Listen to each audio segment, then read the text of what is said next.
এ জগতের সকল পাপীদের মাঝে আমি শ্রেষ্ঠ পাপী, যার ইচ্ছায় অনিচ্ছায় পাপের কোনো শেষ নাই।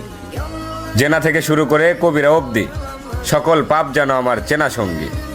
তাই আমিও যদি কিছু চাই, তাহলে কি আমাকেও দেওয়া হবে তোমার অনুগত বান্দাদের ন্যায়? কেননা আমি শুনেছি তুমি রহমান, তুমি রহিম, তুমি এমন এক আল্লাহ যার কাছে চাওয়ার মতো চাইলে নাকি ফিরিয়ে দিতে লজ্জা পাও বান্দার হাত। তাই এবার আমিও তোমার চরণে উৎসর্গ করে দিলাম আমার শান্তির ঘুমের নিশিরাত। অতঃপর তুমি নাকি এই নিশিরাতেই বলো, বান্দা কার কি লাগবে চেয়ে নাও। আর এবার আমি তোমায় বলছি মালিক, তুমি আমায় দুঃখ দাও। সুখে থাকলে হয়তো তোমায় ভুলে যেতে পারি, হতে পারি কারো কৃত দাস, কারণ আমি আদম সন্তান, পাপ করা আমাদের পুরনো অভ্যাস। অতঃপর ইয়া রহমান, সব ভুলের ক্ষমাস্বরূপ হয়তো মরিয়ম ইবনে ঈসার মতো আমাকে উঠিয়ে নাও, নয়তো ওমর ইবনে খাত্তাবের মতো খাঁটি হেদায়েত দিয়ে দাও।